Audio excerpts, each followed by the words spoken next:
ಕೆಲ್ಸಕ್ಕೆ ಹೋಗ್ಬೇಡ ಅಂದ್ರು ಕೆಲ್ಸಕ್ಕೆ ಹೋಗ್ತೀಯಾ, ಅಡುಗೆ ಮನೆಗೆ ಬರಬೇಡ ಅಂದ್ರು ಅಡುಗೆ ಮನೆಗೆ ಬರ್ತೀಯಾ. ನೀನು ಏನು ಅಂದ್ಕೊಂಡಿದ್ಯಾ? ನಿನ್ನ ಕೆಲಸ ನೀನು ಮಾಡ್ಕೊಂಡ್ರೆ ನಿನಗೂ ಒಳ್ಳೇದು, ನಮಗೂ ಒಳ್ಳೇದು.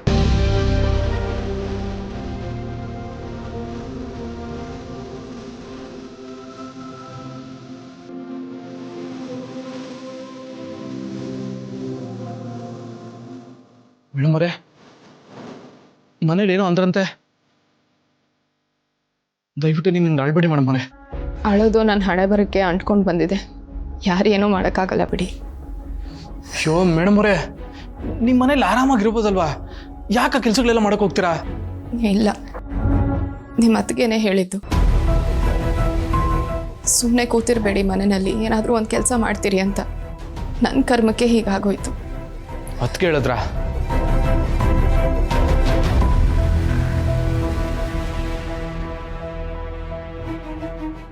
ಪಾಪ ಅದಕ್ಕೆ ಮನೆ ತುಂಬ ಓಡಾಡ್ಕೊಂಡು ಎಲ್ಲರ ಜೊತೆನೂ ಇರುವಂಗಾಗಲಿ ಅಂತ ಹೇಳಿರ್ತಾರೆ. ಅಯ್ಯೋ, ಈಗ ನನಗೇನು ಹೇಳಬೇಕು ಅಂತಲೇ ಗೊತ್ತಾಯ್ತಲ್ಲ ಮೇಡಮ್ರೆ. ದಯವಿಟ್ಟು ನನಗೆ ಕ್ಷಮಿಸ್ಬಿಡಿ. ಈಗಿದೆಲ್ಲ ಮಾತಾಡಿ ಪ್ರಯೋಜನ ಇಲ್ಲ. ನನಗೆ ತಾಳಿ ಕಟ್ಟೋಕ್ಕೂ ಮುಂಚೆನೇ ಸ್ವಲ್ಪ ಯೋಚನೆ ಮಾಡಬೇಕಾಗಿತ್ತು. ಮೇಡಮರೇ, ನಿಮ್ಮ ನೆಮ್ಮದಿ ಹಾಳಾಗೋದಲ್ದೆ ಎಲ್ರ ನೆಮ್ಮದಿನೂ ಹಾಳು ಮಾಡಿಬಿಟ್ರಿ. ಹೋಗಲಿ ಬಿಡಿ, ಇದೇನು ಹೊಸದಲ್ಲ, ನನಗೆಲ್ಲ ಅಭ್ಯಾಸ ಆಗೋಗಿದೆ. ಆದ್ರೂ ಮೇಡಮರೇ, ದಯವಿಟ್ಟು ನೀವು ಹಿಂಗೆ ಬೇಜಾರಾಗಿರ್ಬೇಡಿ. ನೋಡಿ, ಕೆಲ್ಸಕ್ಕೆ ಹೋಗ್ಬೇಕು ಅಂತ ರೆಡಿಯಾಗಿ ಕೂತ್ಕೊಂಡು ಹೋಗ್ದೇನೆ ಹೆಂಗೆ ಕೂತಿದ್ದೀರಾ? ಕೆಲ್ಸಕ್ಕೆ ಹೋಗ್ಬೇಕಲ್ವೇ? ಟೈಮ್ ಬೇರೆ ಆಯ್ತದೆ. ಹೌದು, ಕೆಲ್ಸಕ್ಕೆ ಹೋಗಬೇಕು.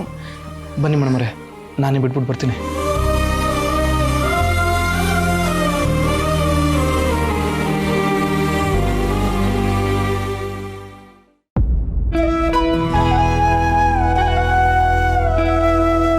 ಶ್ರೀರಣ್ಣ, ಶ್ರೀರಣ್ಣ! ಮೇಸ್ತ್ರಿ, ಯಾಕೆ ಶ್ರೀರಣ್ಣ ಬಾಗ್ಲೆಲ್ಲ ಈ ಥರ ಇಡಕ್ ಹೋದ್ರಿ? ನಮ್ಮ ಓನರ್ ಏನೋ ಬಂದು ನೋಡಿದ್ರೆ ಸುಮ್ಮನೆ ಗುರು ಅಂತಾನೆ, ಮಾಡೋದ್ ಕೆಲಸ ಬಿಟ್ಬಿಟ್ಟು ಸುಮ್ಮನೆ ಟೈಮ್ ಪಾಸ್ ಮಾಡ್ತೀರಂತ ಬೈತಾರೆ. ಇಲ್ಲಿ ಬಿಡು ಮೇಸ್ತ್ರಿ, ಇವಾಗ ನೋಡು ಒಂದು ಸೇಫ್ಟಿ ಆಯ್ತು. ನೀನು ಯಾವತ್ತೋ ಒಂದಿನ ಕೆಲ್ಸಕ್ಕೆ ಬರೋಕ್ಕಾಗಲಿಲ್ಲ, ಅವಾಗ ಇಲ್ಲಿ ಟೂಲ್ಸ್ ಇದಾವೆ ಅಂತ ತಲೆ ಕೆಡಿಸ್ಕೊಳ್ಳಂಗಿಲ್ಲ. ಎಲ್ಲ ಒಳಗಡೆ ಇಟ್ಬಿಟ್ಟು ಲಾಕ್ ಮಾಡ್ಕೊಂಡು ಕೀ ಇಟ್ಕೊಬಿಟ್ರೆ ಸೇಫ್ಟಿ. ಹಗಲು ಹೊತ್ತು ನಿಂಗೆ ಸೇಫ್ಟಿ, ರಾತ್ರಿ ಹೊತ್ತು ನಂಗೆ ಸೇಫ್ಟಿ. ಅಲ್ಲ ಶ್ರೀರಣ್ಣ, ನೀವೇನೋ ನಿಮ್ದೇ ಮನೆ ಅಂತ ಕೆಲಸ ಮಾಡ್ತಿದ್ದೀರಾ, ಇದು ನಮ್ಮ ಓನರ್ಗೆ ಅರ್ಥ ಆಗ್ಬೇಕಲ್ವಾ? ಅಲ್ಲ, ನಿಮ್ಗೆ ಸಂಬಳ ಜಾಸ್ತಿ ಮಾಡಿ ಅಂದ್ರೆ ಬಾಯ್ ಬಿಡ್ತಾರೆ. ಇಲ್ಲಿ ಬಿಡು, ಮಾಡೋ ಕೆಲಸ ಎಲ್ಲ ದುಡ್ಡನ್ನ ಮನಸ್ಸಲ್ಲಿ ಇಟ್ಕೊಂಡೇ ಮಾಡಬಾರ್ದು. ನಾವು ಮಾಡೋ ಕೆಲಸ ಮನಸ್ಸಿಗೆ ತೃಪ್ತಿ ಕೊಡಬೇಕು, ಮೇಲಿನ ಭಗವಂತ ಮೆಚ್ಚಬೇಕು. ಅವನು ಕೊಡಬೇಕು ಅಂತ ಮನಸ್ಸು ಮಾಡಿದ್ರೆ ಯಾರು ತಡೆಯೋಕ್ಕಾಗಲ್ಲ, ಬಂದೇ ಬರುತ್ತೆ. ಈ ನಿಮ್ ಗುಣಕ್ಕೆ ಏನ್ ಹೇಳ್ಬೇಕಂತಾನೆ ನಂಗೆ ಗೊತ್ತಾಗ್ತಾ ಇಲ್ಲ ಶ್ರೀರಣ್ಣ. ಏನು ಹೇಳೋದ್ ಬೇಡ, ಬಾ ಒಂದು ಕಾಫಿ ತಗೋ, ಈ ಕೀ ಇಟ್ಕೊ.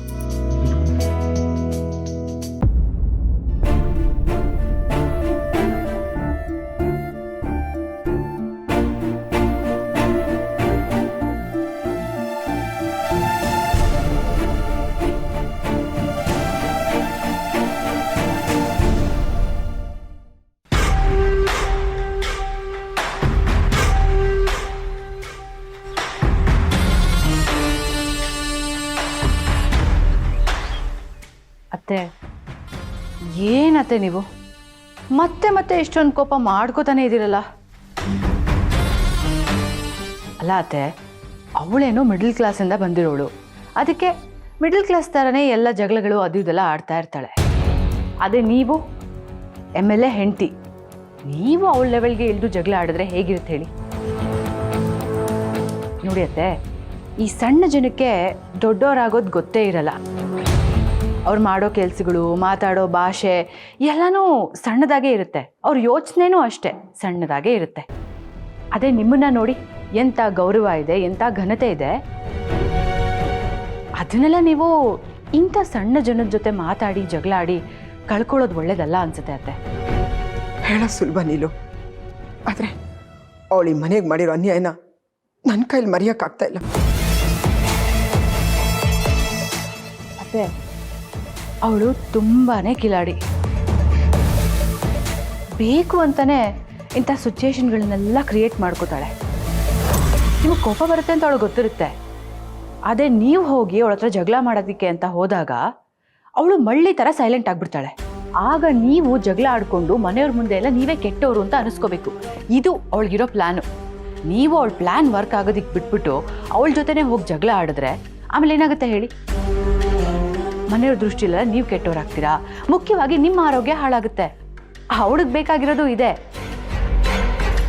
ಯಾಕೆಂದರೆ ನೀವೊಂದ್ಸಲಿ ಹುಷಾರು ತಪ್ಪಿ ಮಲ್ಕೊಂಡ್ರೆ ಈ ಮನೆಯಲ್ಲಿ ಮಹಾರಾಣಿಯಾಗಿ ಅವಳು ಮೆರಿಬೋದಲ್ವಾ? ನಿಜನೇ, ಕೆಸರ ಮೇಲೆ ಕಲ್ಲು ಹಾಕಿ ಮುಖದ ಮೇಲೆ ಸಿಡಿಸ್ಕೊಂಡ್ರಂತೆ ಆ ಥರ. ಆದರೆ ನಮ್ಮ ನೆಮ್ಮದಿನ ಹಾಳು ಮಾಡಿ ಅವಳು ಮಾತ್ರ ಆರಾಮಾಗಿದ್ದಾಳೆ. ಅದೇ ನನ್ನ ಕೈ ಸಹಿಸ್ಕೊಳಕ್ಕಾಗ್ತಾ ಇಲ್ಲ. ಯಾಕಮ್ಮಿ ಹಿಂಗಾಡಿಯೇ? ನಾನೇನ್ರಿ ಆಡ್ದೆ? ಅಲ್ಲ, ಮನೆಯಲ್ಲಿ ಒಸಿ ನೆಮ್ಮದಿಯಾಗಿರೋದು ಕಲಿ. ಯಾಕೋ ನೀನು ಮೊದಲ ಥರ ಇಲ್ಲ, ಎಲ್ಲ ಇಸಕ್ಕೂ ಸುಮ್ಮನೆ ಕೋಪ ಮಾಡ್ಕೊತಾ ಇದ್ಯಾ. ಈ ಕೋಪ ತಾಪನೆಲ್ಲ ಕಮ್ಮಿ ಮಾಡ್ಕೊ, ಒಸಿ ನೆಮ್ಮದಿಯಾಗಿರೋದನ್ನ ಕಲಿ. ಹೂ ಕಣವ, ಯಾಕೆ ಹಿಂಗೆ ಸುಮ್ಮನೆ ಕೋಪ ಮಾಡ್ಕೊಂಡಿಯೇ? ಆಮೇಲೆ ಬಿ ಪಿ ಬಂದ್ರೆ ಏನು ಮಾಡೋದು ಅಂತೀನಿ. ಹೌದು ಕಣ, ನನ್ನ BP ಶುಗರ್ ಎಲ್ಲ ಬರುತ್ತೆ. ನನ್ನ ಮಗ ನನ್ನ ಮಾತೇ ಮೀರ್ತಿರ್ಲಿಲ್ಲ. ಈಗ ಅವಳು ಬಂದಮೇಲೆ ನನ್ನ ಮಾತೇ ಕೇಳಲ್ಲ.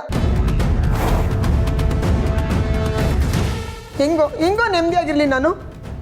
ಮೇಡಮೇ, ಈಗ ಆಗೋಗಿದ್ದೆಲ್ಲ ಆಗೋಗದೆ. ನೀನು ಒಸಿ ಸಮಾಧಾನವಾಗಿರು. ಮುಂದಕ್ಕೆ ತಾನಾಗೆ ಎಲ್ಲ ಸರಿ ಹೋಗ್ತದೆ. ಹೋಗಿ ಏನು ಕ್ಯಾಮೆ ಅದೇ ನೋಡೋಗು. ಎಲ್ಲರೂ ನನಗೆ ಹೇಳ್ತೀರಾ, ಅವಳಿಗೆ ಯಾರು ಏನೂ ಹೇಳೋದೇ ಇಲ್ಲ. ಲೈ ಮರುಗೋಣ, ಇದೇನಲ್ಲ ಇದು ಲೈ ನಮ್ಮದೇ ಆಳ್ಸ್ಕೊಂಡು ಕೂತದೆ. ನಿಮ್ಮವ್ವ ದಿನ ಇದೇ ರಂಪ ಮಾಡ್ಕೊಂಡು ಕೂತಿದ್ರಿ ಅಂಗ್ಲಲ್ಲಿ. ಅಲ್ಲ ಬಸ್ ನಿಮ್ಮ ಮತ್ತೆ ಬುದ್ಧಿ ಹೇಳವ.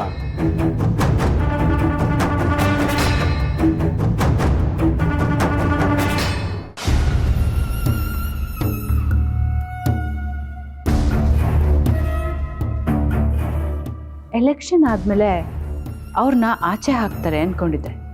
ಆದರೆ ಈ ಮಾವ ಯಾಕೋ ಉಲ್ಟಾ ಹೊಡೆದ್ರು. ಏನೋ ಇರುತ್ತೆ. ಆದರೆ ಈಗ ಈ ಮನೆ ನೆಮ್ಮದಿ ಹಾಳಾಗೋ ಥರ ಮಾಡಿ ಅವರಿಬ್ಬರನ್ನ ಆಚೆ ಹಾಕಲೇಬೇಕು.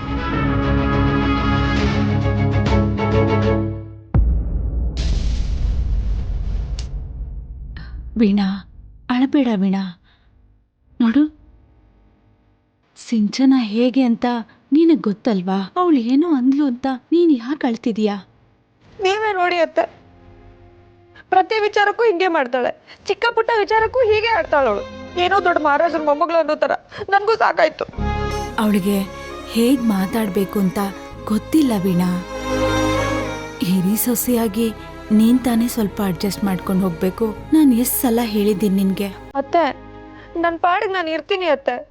ಆದ್ರೆ ಅವಳೇ ಬೇಕು ಅಂತ ಕಾಲು ಕೆರ್ಕೊಂಡು ಜಗಳಕ್ಕೆ ಬರೋದು. ಅವಳು ಹಾಗೆ ಮಾಡ್ತಾಳೆ ಅಂತ ನೀನು ಹೀಗೆ ಮಾಡಿದ್ರೆ ನಿನಗೂ ಅವಳಿಗೂ ಏನು ವ್ಯತ್ಯಾಸ ಇದೆ ಹೇಳು? ಒಂದು ಮನೆ ಅಂದಮೇಲೆ ಒಬ್ಬೊಬ್ರು ಒಂದೊಂದು ಥರ ಇರ್ತಾರೆ. ಒಂದು ನಾವು ಅಡ್ಜಸ್ಟ್ ಆಗಬೇಕು. ಇಲ್ಲದೆ ಹೋದರೆ ಅವ್ರಿಗೇನಾದರೂ ಅಂದ್ಕೊಳ್ಳಿ ಅಂತ ನಮ್ಮ ಪಾಡಿಗೆ ನಾವು ಸುಮ್ಮನೆ ಇದ್ಬಿಡ್ಬೇಕು. ಆಗಲೇ ಅಲ್ವಾ ಮನೇಲಿ ಎಲ್ಲರೂ ಚೆನ್ನಾಗಿರೋದು. ಕಣ್ಣುರ್ಸ್ಕೊ ನೀನು, ಅಳ್ಬೇಡ.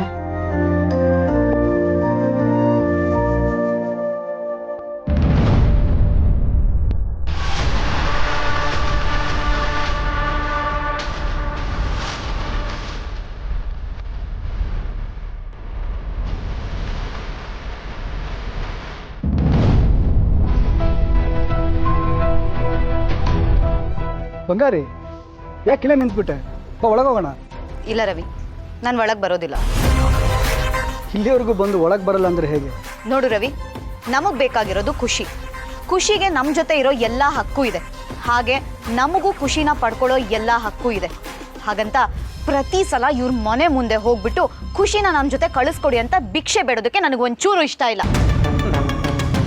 ನೀನು ಹೀಗೆ ಹೇಳಿದ್ರೆ ಕಳಿಸ್ಕೊಡ್ತಾರಾ? ನೀನೇ ನೋಡಿದೆಯಲ್ಲ ಲಾಸ್ಟ್ ಟೈಮ್ ಹೆಂಗೆ ನಡ್ಕೊಂಡ್ರು ಅಂತ. ನೀನು ಜೋರು ಮಾಡಿದ್ದಕ್ಕೆ ಅವಳನ್ನ ಕಳಿಸ್ಕೊಟ್ಟಿದ್ದು. ನೀನು ಒಳಗೆ ಬರಬೇಕು. ಇಲ್ಲ ರವಿ, ನೀನು ಏನೇ ಹೇಳಿದ್ರು ನನಗೆ ಒಳಗೆ ಬರೋದಕ್ಕೆ ಒಂಚೂರು ಇಷ್ಟ ಇಲ್ಲ. ಆದರೆ ನೀನೇನು ಮಾಡ್ತೀಯ ನನಗೆ ಗೊತ್ತಿಲ್ಲ. ಖುಷಿ ನಮ್ಮ ಜೊತೆ ನಮ್ಮ ಮನೆಗೆ ಬರಬೇಕು. ಈ ಸಲ ಅದನ್ನು ನೀನು ಮಾಡಬೇಕು. ಬಂಗಾರಿ, ನೀನು ಇಷ್ಟು ಹೇಳಿದೆಯಲ್ಲ ಸಾಕು. ಮಿಕ್ಕಿದ್ದು ನಾನು ನೋಡ್ಕೋತೀನಿ. ನೀನು ಇಲ್ಲೇ ಇರು. ರವಿ, ಅಂದಹಾಗೆ ಕೋಪದಲ್ಲೆಲ್ಲ ಮಾತಾಡೋದಕ್ಕೆ ಹೋಗಬೇಡ. ಇದು ತುಂಬ ಸೂಕ್ಷ್ಮವಾದ ವಿಚಾರ. ಕಾಮಾಗಿ ಸಿಚುವೇಶನ್ನ ಹ್ಯಾಂಡಲ್ ಮಾಡು.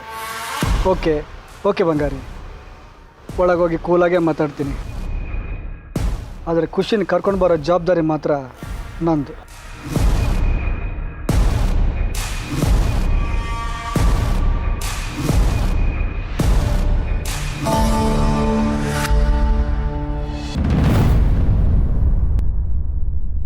ರವಿಶಂಕರ್, ಇದೇ ನೀವು ಒಬ್ಬರೇ ಬಂದಿದ್ದೀರಾ? ಸೌಪರ್ಣಿಕ ಬಂದಿಲ್ವಾ? ಬಂದಿದ್ದಾಳೆ, ಒಳಗೆ ಬರೋಕ್ಕೆ ಇಷ್ಟ ಇಲ್ಲದೆ ಹೊರಗೆ ನಿಂತಿದ್ದಾಳೆ. ಹೌದಾ, ನಾನೇ ಹೋಗಿ ಕರ್ಕೊಂಡು ಬರ್ತೀನಿ. ಹಲೋ, ಈ ಡ್ರಾಮಾ ಎಲ್ಲ ಮಾಡಬೇಡಿ. ನಾವು ಬಂದಿರೋದು ನಿಮ್ಮ ಔತಣ ಸ್ವೀಕಾರ ಮಾಡೋಕ್ಕಲ್ಲ, ನಮ್ಮ ಖುಷಿನ ಕರ್ಕೊಂಡು ಹೋಗೋಕ್ಕೆ. ಎಲ್ಲಿದ್ದಾಳೆ ಅವಳು? ಕಳಿಸಿ ನಮ್ಮ ಜೊತೆ. ಏನು, ಖುಷಿನ್ ಕರ್ಕೊಂಡು ಹೋಗ್ಬೇಕಾ? ಏನು ಹೇಳ್ತಿದ್ದೀರಾ? ಹಾಂ, ನಿಮ್ಮ ಕಿವಿ ಸರಿಯಾಗಿ ಕೇಳಿಸಲ್ಲ ಅನ್ಸುತ್ತೆ. ನಾನು ಹೇಳ್ತಿರೋದು ಖುಷಿನ ನಮ್ಮ ಜೊತೆ ಕಳಿಸ್ಕೊಡಿ ಅಂತ. ಏನು ಮಾತಾಡ್ತಿದ್ದೀರಾ ನೀವು? ಖುಷಿನ ನಿಮ್ಮ ಜೊತೆ ಕಳಿಸ್ಕೊಡೋದಿಲ್ಲ ಅಂತ ನಾವು ಅವತ್ತೇ ಹೇಳಿದ್ದೀವಲ್ಲ, ಮತ್ತೆ ಯಾಕೆ ಬಂದಿದ್ದೀರಾ? ನಮ್ಮ ಮನೆ ಮಗು ನಮ್ಮ ಮನೆಗೆ ಬರೋವರೆಗೂ ನಾವಿಲ್ಲಿಗೆ ಬರ್ತಾನೆ ಇರ್ತೀವಿ.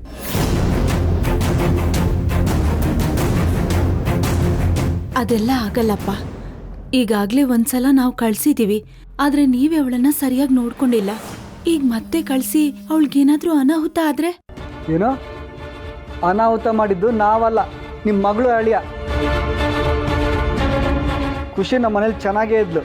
ಏನೋ ಸ್ವಲ್ಪ ನೀರು ಅದು ಇದು ಹೆಚ್ಚು ಕಮ್ಮಿಯಾಗಿ ಜ್ವರ ಬಂದಿತ್ತು, ಹಾಗಂತ ಡಾಕ್ಟ್ರಿಗೆ ನಾವು ತೋರಿಸಿದ್ವಿ. ನಿಮ್ಮ ಮಗಳು ಅಳಿಯ ಬಂದು ಏನು ಮಾಡಿದ್ರು?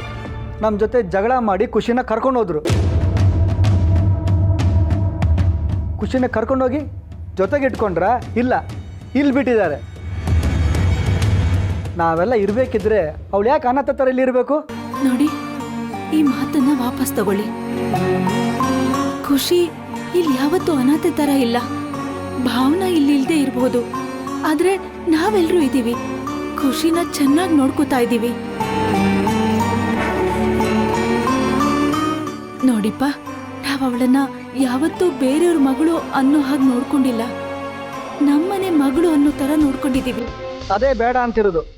ಮಗುನ ನೀವು ನೋಡ್ಕೊಂಡಿದ್ದು ಸಾಕು, ನಮ್ಮ ಜೊತೆ ಕಳಿಸ್ಕೊಡಿ, ಇನ್ಮೇಲೆ ನಾವು ನೋಡ್ಕೋತೀವಿ. ಇಲ್ಲ ರವಿಶಂಕರ್, ಖುಷಿ ಮನೇಲಿ ಇಲ್ಲದೆ ಹೋದರೆ ನಮಗೆಲ್ಲ ಏನೋ ಕಳ್ಕೊಂಡು ಹಾಗಾಗತ್ತೆ. ಅವಳನ್ನ ನಾವೆಲ್ಲೂ ಕಳಿಸಲ್ಲ, ಅವಳು ಇಲ್ಲೇ ಇರ್ತಾಳೆ. ಮಗು ಇಲ್ಲದೆ ಹೋದ್ರೆ ನಿಮ್ಗೆ ಹೇಗೆ ಬೇಜಾರಾಗುತ್ತೋ ಹಾಗೆ ನಮಗೂ ಬೇಜಾರಾಗುತ್ತೆ. ಅಷ್ಟಕ್ಕೂ ನೀವು ಹೊರಗಿನವರು, ನಮಗೆ ಸ್ವಂತದವಳು. ಅವಳ ಯೋಗಕ್ಷೇಮನ ನಾವೇ ನೋಡ್ಕೋಬೇಕು. ನೋಡಿ, ಒಳ್ಳೆಯ ಮಾತಲ್ಲಿ ಹೇಳ್ತಾ ಇದ್ದೀನಿ, ಅವಳನ್ನ ಕಳಿಸ್ಕೊಡಿ. ನಾನು ಕೂಡ ಒಳ್ಳೆ ಮಾತಲ್ಲೇ ಹೇಳ್ತಾ ಇದ್ದೀನಿ ರವಿಶಂಕರ್. ಖುಷಿನ ನಿನ್ ಜೊತೆ ಕಳಿಸ್ಕೊಡಲ್ಲ.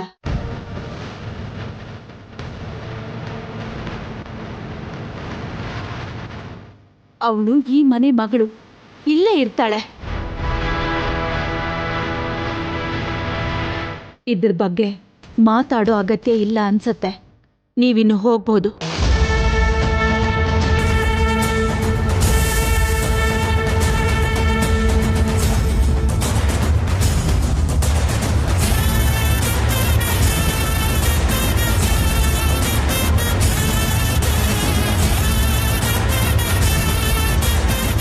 ಸರಿಯಾಗಿ ಹೇಳಿದ್ರಿ ಅತ್ತೆ, ಹಾಗೆ ಆಗ್ಬೇಕು ಅವ್ರಿಗೆ. ಒಂದು ವೇಳೆ ಅವರಿಬ್ರು ಮತ್ತೆ ಬಂದ್ರೂ ನಾವು ಮಾತ್ರ ಖುಷಿನ ಅವ್ರ ಜೊತೆ ಕಳಿಸೋದೇ ಬೇಡ ಅತ್ತೆ.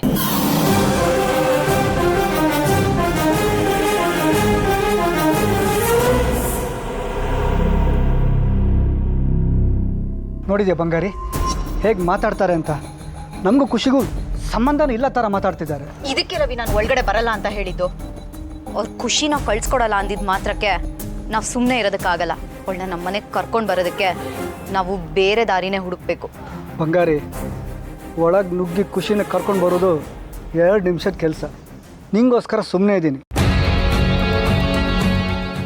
ಬಂಗಾರಿ, ಈಗ ನೀನು ಹೇಗೆ ಮಾಡೋಣ ಅಂತೀಯ ಹಾಗೆ ಮಾಡು.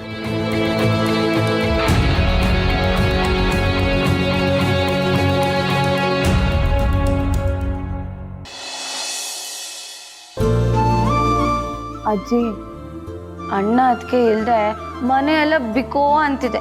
ಅದಕ್ಕೆ ಕಡೆ ಹೇಳೋದು ನಮ್ಮವರು ತಮ್ಮವರು ಇರಬೇಕು ಅಂತ. ಹ್ಞೂ ಅಜ್ಜಿ, ಅಣ್ಣ ಅದಕ್ಕೆ 3 ದಿವಸ ಮನೇಲಿದ್ರು. ಆ 3 ದಿವಸ 3 ನಿಮಿಷ ಥರ ಹೋಗ್ಬಿಡ್ತು. ಮತ್ತು ಯಾವಾಗ ಬರ್ತಾರೋ ಏನೋ.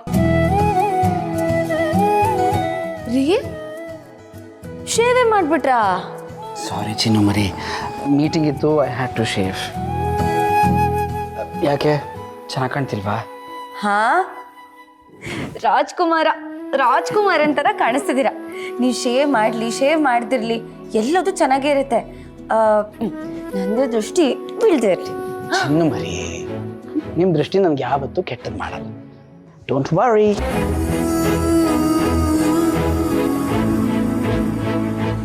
ಯಾಕೆ ಚಿನ್ನು ಮರಿ ಸಡನ್ ಆಗಿ ಡಲ್ ಆಗ್ಬಿಟ್ರಿ? ಮತ್ತೇನ್ರಿ, ಅಣ್ಣ ಅದಕ್ಕೆ ಇದ್ದಾಗ ಮನೆ ಕಳ್ಕಳಿ ಆಗಿತ್ತು. ಈಗ ನೋಡಿ ಎಷ್ಟು ಡಲ್ ಹೊಡಿತಿದೆ ಅಂತ. ಅಲ್ಲ, ನಿಮ್ಮ ಅಣ್ಣ ಅದಕ್ಕೆ ನಿಮ್ಮನ್ನ ಎಲ್ಲೋ ಬಿಟ್ಟು ದೂರ ಹೋಗ್ಬಿಟ್ಟಿದ್ದಾರೆ ಅನ್ನೋ ರೀತಿಲಿ ಮಾತಾಡ್ತಾ ಇದ್ದೀರಲ್ಲ. ಯಾವಾಗ ಬೇಕಾದ್ರೂ ವಾಪಸ್ ಕರ್ಸ್ಕೋಬೋದಪ್ಪ, ಬೇಕಾದಾಗ ಫೋನಲ್ಲಿ ಮಾತಾಡ್ಬೋದು ಅಲ್ವಾ? ಹಾಗಲ್ಲ, ಅವನಿದ್ದಾಗ ಇದ್ದಿದ್ದ ಖುಷಿ ಈ ಮನೇಲಿ ಎಲ್ಲಿದೆ ಹೇಳಿ? ಆ ಫೋಟೋ ನೋಡಿದಾಗ ಹೇಗೆ ಹತ್ಬಿಟ್ಟ ನೋಡಿದ್ರ? ಅದಿನ್ನೂ ನನ್ನ ಕಣ್ಮುಂದೆ ಹಾಗೇ ಇದೆ. ಈಗಲೂ ಎಷ್ಟು ನೊಂದ್ಕೋತಾ ಇದ್ದಾನೋ ಏನೋ. ಚಿನ್ನು ಮರಿ, ಅವರಿಬ್ರು ಚಿಕ್ಕ ವಯಸ್ಸಿಂದ ಜೊತೆಗೆ ಬೆಳೆದಿರೋದಲ್ವಾ, ಅದಕ್ಕೆ ಆ ಥರ ಅಟ್ಯಾಚ್ಮೆಂಟ್ ಇರುತ್ತೆ. ಆದರೆ ಜೀವನ ಅಂದ್ರೇನೆ ಹಾಗೆ ಅಲ್ವಾ? ಸಮಯ ಕಳೆದಿದ್ದ ಹಾಗೆ ಎಲ್ಲ ಜೊತೆಗಿರೋರು ದೂರ ಹೋಗ್ಬಿಡ್ತಾರೆ. ಒಂದು ವಿಷಯ ಹೇಳಿ, ಅವ್ರ ಫ್ರೆಂಡು ಅವ್ರ ಬಗ್ಗೆ ಆ ಥರ ಯೋಚನೆ ಮಾಡೋದಿಲ್ಲ. ಆದರೆ ನಿಮ್ಮ ಅಣ್ಣ ಮಾತ್ರ ಆ ಫ್ರೆಂಡ್ ಬಗ್ಗೆ ಯಾಕೆ ಅಷ್ಟೊಂದು ಯೋಚನೆ ಮಾಡ್ತಿದ್ದಾರೆ? ರೀ, ಅಣ್ಣ ಹೇಗೆ ಅಂತ ನಿಮಗೆ ಗೊತ್ತಲ್ಲ. ಅವನು ಬೇಗ ಎಲ್ಲರ ಜೊತೆ ಅಟ್ಯಾಚ್ ಆಗೋಗ್ತಾನೆ. ಈಗ ಅವ್ರ ಫ್ರೆಂಡ್ನ ಹುಡುಕೊಡ್ತೀನಿ ಅಂತ ನಾವು ಪ್ರಾಮಿಸ್ ಮಾಡಿದ್ದೀವಿ. ಅದಕ್ಕೆ ಆದಷ್ಟು ಬೇಗ ಅವ್ರು ಎಲ್ಲಿದ್ದಾರೆ ಅಂತ ಹುಡುಕ್ಬೇಕು. ಅವನೇನೋ ಅವ್ರ ಜೊತೆ ಮಾತಾಡ್ಬೇಕಂತೆ, ಅವ್ರನ್ನೇನೋ ಕೇಳಬೇಕಂತೆ. ಅವ್ರನ್ನ ಹುಡುಕೊಟ್ರೆ ಅಣ್ಣನೂ ಖುಷಿ ಆಗ್ತಾನೆ. ಫೈನ್, ನಿಮ್ಮ ಅಣ್ಣಂಗೆ ನಿಜವಾಗ್ಲೂ ಖುಷಿ ಆಗುತ್ತೆ ಅನ್ನೋದಾದರೆ ಅವ್ರ ಫ್ರೆಂಡನ್ನು ಹುಡುಕೋ ಪ್ರಯತ್ನ ನಾನು ಮಾಡ್ತೀನಿ. ಆದರೆ ನೀವು ಹೀಗೆ ಯೋಚನೆ ಮಾಡ್ತಾ ಕೂರಬಾರ್ದು. ಓಕೆ, ಸರಿ, ನಾನು ಆಫೀಸ್ಗೆ ಹೋಗಿ ಬರ್ತೀನಿ. ನೀವು ಅಜ್ಜಿ ಜೊತೆ ಆರಾಮಾಗಿ ಮಾತಾಡ್ಕೊಂಡಿರಿ. ಓಕೆ ಅಜ್ಜಿ, ಆಫೀಸಿಗೆ ಹೋಗಿ ಬರ್ತೀನಿ.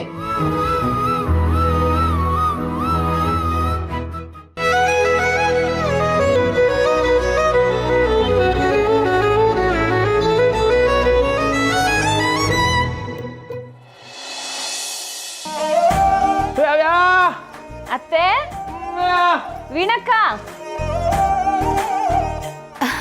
ಚೆಲ್ವಿ, ವೆಂಕಿ ಬಂದ್ರಾ? ಬಾ ಕುತ್ಕೋ. ಅಲ್ಲ ವೆಂಕಿ, ಯಾಕೆ ಇಷ್ಟು ಬೇಗ ಬಂದೆ? ಇನ್ನೊಂದೆರಡು ದಿನ ಇದ್ಬಿಟ್ಟು ಬರ್ಬೋದಿತ್ತಲ್ವಾ?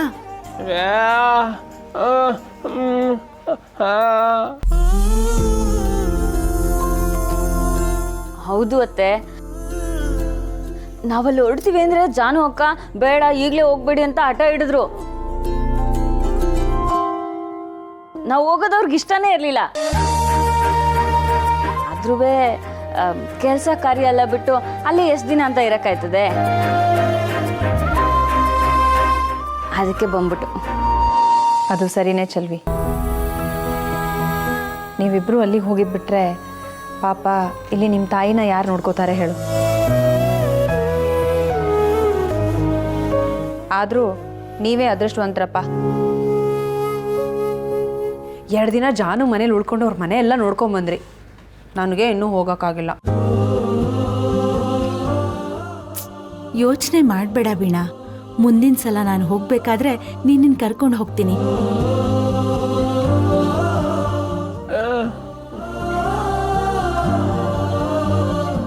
ಅಂದ್ಹಾಗೆ ಜಾನು ಹೇಗಿದ್ದಾಳೆ? ಅವರಂತೂ ಸಾನೆ ಖುಷಿಯಾಗವ್ರೆ. ಅತ್ತೆ, ಜಯಂತ್ ಅವರು ಜಾನು ಅವ್ರನ್ನ ಎಷ್ಟು ಪ್ರೀತಿ ಮಾಡ್ತಾರ ಗೊತ್ತಾ? ಗಂಡ ಹೆಂಡತಿನ ಇಷ್ಟು ಚೆನ್ನಾಗಿ ನೋಡ್ಕೊತಾನೆ ಅಂತ ನನ್ಗವ್ರಿಬ್ರು ನೋಡಿದ್ಮೇಲೆ ಗೊತ್ತಾಗಿದ್ದು. ಜಾನು ಅವ್ರು ಏನಾದ್ರು ನೀರ್ ಬೇಕು ಅಂದ್ರೆ ಅವ್ರು ಹೋಗಿ ತಗೊಳಕ್ಕೆ ಬಿಡಕ್ಕಿಲ್ಲ, ಇವರೇ ಹೋಗಿ ನೀರ್ ತಂದು ಕೊಡ್ತಾರೆ. ಊಟನೂ ಅಷ್ಟೇ, ಇವರೇ ಕೈಯಾರೆ ತಿನ್ಸ್ತಾರೆ. ಏನೇ ಹೇಳಿ, ಜಾನು ಅವರು ಜಯಂತ್ ಅವ್ರನ್ನ ಮದ್ವೆ ಅಕ್ಕೆ ಸಾನೆ ಪುಣ್ಯ ಮಾಡಿದ್ರು. ಚಲ್ವಿ, ನೀನೊಬ್ಳು ಬಾಕಿ ಇದ್ದೆ ನೋಡು ಜಯಂತ್ ಅವ್ರನ್ನ ಹೊಗಳೋದಿಕ್ಕೆ.